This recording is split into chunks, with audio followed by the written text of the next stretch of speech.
for today's video, nandito tayo ngayon sa Urban Deca Home sa Campville. So along Sukat Surface Road lang yan. Makikita nyo, sa taas natin nandyan yung Skyway, tsaka sa baba naman nandyan yung SLEX. So ngayon itutur ko kayo para makita nyo yung loob ng community dito sa Campville. Ayan, nandito tayo sa entrance. Ayan o. So dito pagpasok ninyo, gated yung community, no? Tsaka meron tayong 24-hour security, no? Marami silang guard dyan, siguro mga nasa 10 siguro sila. Okay?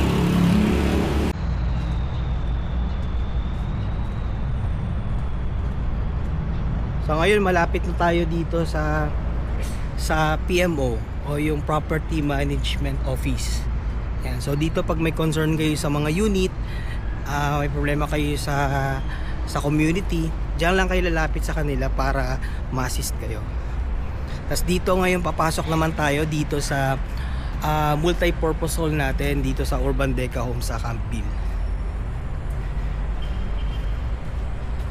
So ayan, makikita nyo, ayan, yan yung main door, yan yung entrance. Ay nakalagay UDH, ibig sabihin yan Urban Deca Homes Campville Multi-Purpose Hall. So tara, pasok tayo. Dito tayo pumasok sa may pool area. Okay, papasok sa loob. So ayan yung ating playground na, pero pinalitan na yan kasi dito hindi talaga tayo hindi natin ni-stay yung mga gamit pagka medyo luma na, pinapalitan na nila. Kaya ngayon papalitan nila yan, no? So, dito tayo papasok. May guard, ayun, nakita nyo, 24-hour security. Bawal ang pagkain tsaka inumin sa loob kasi sa pool area na yan, no?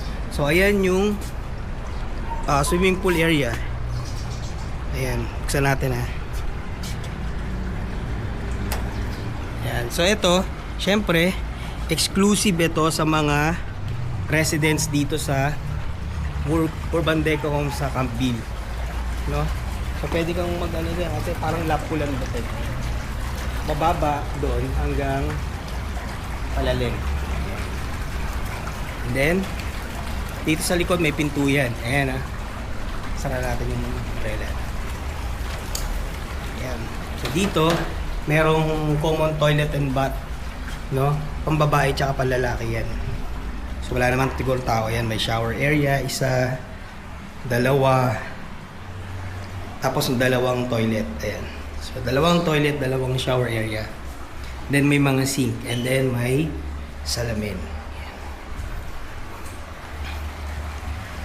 Ang ganda dito kasi para kang lagi nasa staycation. And ito yung, kung napapansin nyo, yan yung main door kanina, galing tayo dyan. So tara, labas na tayo. Sakto ngayon, ang init ng panahon, no? Sarap mag-swimming. Ayan. Tsaka mapapansin nyo dito, ang daming CCTV camera, yun, no? Hindi lang dito yan sa multi-purpose hall. Tsaka almost every corner ng development na to, may mga CCTV, no? As ito yung sample ng ating condominium development. So makita nyo, hanggang 4th floor lang tayo dito. So ang tawag dyan, low rise condominium, no? So low rise, mababa lang siya. Ayan. And then eto, yan yung guest parking. Ayan.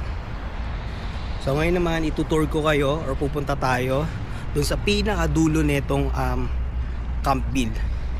Papakita naman natin yung iba pa nilang amenities. So akala nyo swimming pool lang tsaka multi-purpose hall, hindi po, no? Marami pa po tayong amenities dito sa Urban Deca Homes dito sa Campville.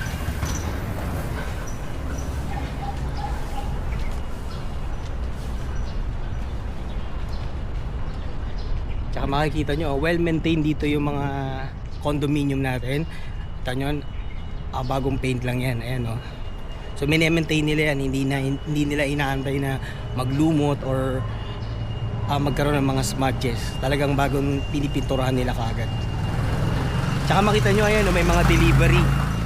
Yan, hindi po yan basta-basta nakakapasok dito unless mag-iwan sila ng ID sa security. Kasi very strict talaga sila dito pagdating sa security, no? Ganyan sabi ko sa inyo, kaliwat kanan talaga mga CCTV dito. Ayun, napansin nyo sa poste doon sa gitna yan, oh. May CCTV nakatutok dito sa daan. Ngayon pupunta naman tayo dito sa pinakadulong bahagi ng Urban Deca Homes sa Campville. Papakita ko sa inyo yung napakalaki nilang basketball court. Sobrang laki talaga. Ito, papakita ko sa inyo. Ayan, oh, yan. Ayan ang kanilang basketball court. Ayan, oh, ito yung pinakadulong bahagi ng Urban Deca Homes dito sa Campville. Katapat niyan syempre yung condominium development natin. Ayan, oh. Ayan. Very nice, no? Very organized, tsaka may sistema sila dito. Makita nyo yung kanilang mga electric meter, no? May naka-section talaga sila, hindi pa kalat-kalat. Tsaka makita nyo, well-maintained yung ating mga landscape dito. Ang ganda-ganda ng mga landscape. Ang daming bulaklak, tsaka ang daming halaman. Safe na safe dito, walang mga magnanakaw kasi lahat ng ID nila kinukuha sa guard.